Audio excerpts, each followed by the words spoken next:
Hey guys, it's Troy. Welcome to another video. You need to absorb what's going on around you, okay? You need to absorb what's going on around you. So yesterday I went to a cafe and I was sitting in the cafe. It was in an expensive hotel, okay? And sometimes I like to go to places like that and just observe and just see what's happening around me, okay? And I went to this cafe and I ordered a tea, okay? Because I'm English and I like drinking tea. And I saw a couple next to me, and the woman was quite attractive. She was wearing an evening dress. The guy looked a bit preppy. He was wearing like a blazer, pocket square, polo shirt, chinos, whatever, you know? And I saw them in the street, and then they went and sat down.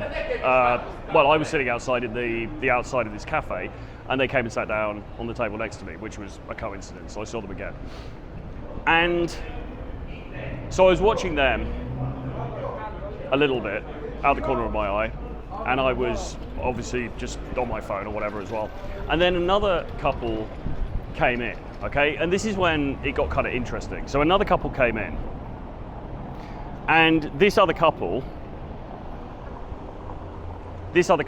were sort of an odd pair, really. There was a woman in a red dress, which for that time in the afternoon, again, looked a little bit over the top, a little bit, not quite the right thing, I would say, but whatever, you know. I think they were going out for dinner later. And the guy that she was with was this kind of rocker guy with long hair, t-shirt, visible tattoos underneath, whatever. So the pairing, the two couples were sort of, there was this oddly mismatched sort of aspect of the two couples. They didn't quite seem to gel together. And then they sat there and they were talking, and the first couple turned out to be American, and the preppy guy was doing most of the talking. And he was largely talking about himself, his company, his real estate company, this, that, the other. The only thing that I could see that they had in common was biking. They talked a little bit about biking. All right, a little bit about biking. And that was it. And I couldn't figure out how these people knew each other or what the purpose of the meeting was. But at one point, the preppy guy said to the other guy, "Thank you for giving us the opportunity to meet you guys." So then I thought, okay, so this other couple, the rocker guy and the girl, the woman in the red dress, they must kind of be a big deal or something, all right? Maybe that's why they've met. But then the rocker guy was talking about his music, and he was talking about a photo shoot for an album cover. And the first girlfriend said, "So you just upload your stuff to Spotify, do you? You don't have a record deal?" And he said, yeah. And she said, "Well, can't anybody just upload their stuff to Spotify?" And he said, "Yeah." And then there was this kind of awkward silence, you know? She didn't seem that impressed by that. He was self-published, in other words. And there's nothing wrong with being self-published, by the way, but, you know, she didn't seem that impressed. And so then I thought, well, this is odd, because if he'd have been some big star or something, then okay, fine. But why are they meeting? Like, how do these people know each other? It was just really odd. And then the other guy, the preppy boyfriend, he kept talking and he kept sort of showboating. He was also one of those guys who seems to be sort of a bit smug, who seemed to be a little bit kind of self-satisfied and, you know, very polite, but in a slightly forced way. And what I noticed was that the girlfriend, the first woman in the evening dress, was clearly becoming sort of increasingly bored and a bit disaffected, and she kept sort of complaining about things. She was complaining about the drinks, she was complaining about the umbrella because it was starting to rain, she was complaining about the service, and she was just being sort of slightly sort of dissatisfied and slightly annoyed. And it struck me that what was being played out here was a very common sort of pattern of the guy, her boyfriend, sort of overcompensating in a public way, and her obvious dissatisfaction and probably discomfort with him you know, and her gaze was wandering a little bit, and you sort of thought, well, she's playing a good united front with this guy, but how into him is she really? Is he overcompensating? Is he working too hard to try and look cool in this group, etc., etc. Anyway, so I tell that whole story simply because I noted down a lot of this stuff and I wrote it up, and I've got a whole load of notes on this and different aspects of this that I haven't got into here. And there was no real conclusion to this. You know, I didn't find an answer. I wasn't just magically given the answer of who they were or how they knew each other or anything like that.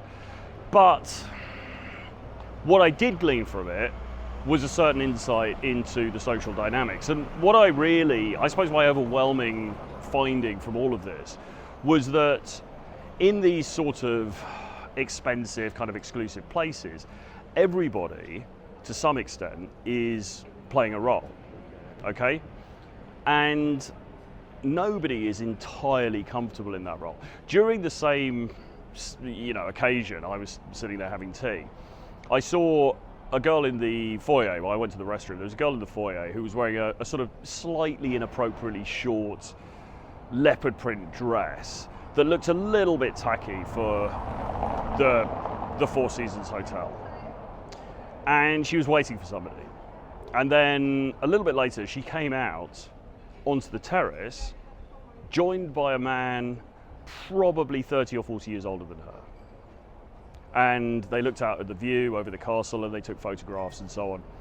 And then they left again, and it was very unclear.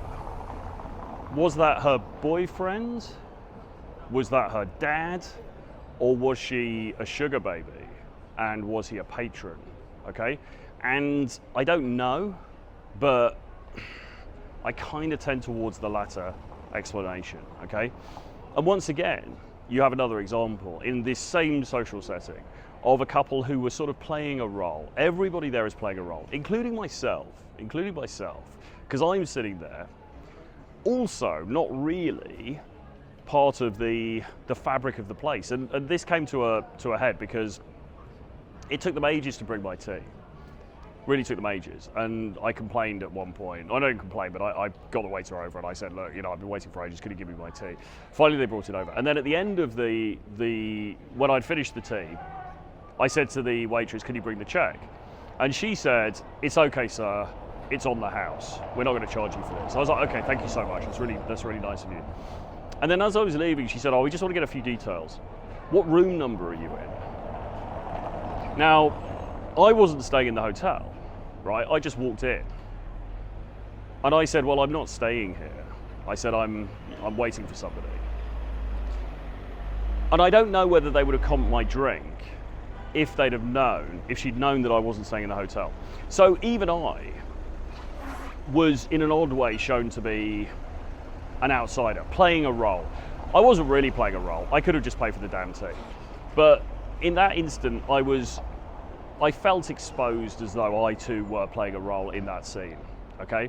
And once again, there was something about the interplay between places of wealth and the way in which human beings behave in those places, and the way in which we're all sort of playing a role to a certain extent. I mean, the first girlfriend was also talking about this mink coat that she had, and the preppy boyfriend was bigging up this mink coat and saying, oh, you know, she's got this mink coat and it's so huge, it's ridiculous, and if a guy put it on, he'd look like a bear, and all this kind of thing. Really bigging up this sort of the opulence and the decadence of this mink coat that she had. Again, I mean, this woman didn't quite seem to be of the class that you might expect people to be in that room or in that space. Everybody playing a role.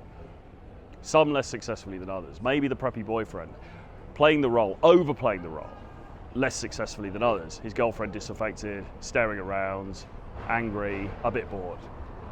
Okay? And this is what I mean by absorbing what's happening around you. Because when you're studying social dynamics, the best education you can get is not from videos like this or from channels like this. It's actually from going out and just watching the people around you. Okay? There's such a huge amount that can be learned. There's such a huge amount that can be gleaned from the university of the street, from the university of the cafe, the university of the bar, of the nightclub. There really is. So keep your eyes open and observe and think about what's happening around you and think about what it means and how that might help you and how that knowledge can assist you in your journey. Anyway, hope you enjoyed the video. Please do subscribe to my Substack, the link is below. Subscribe to this channel, give me a like, give me a thumbs up, share, and I'll see you guys again very soon. Bye-bye.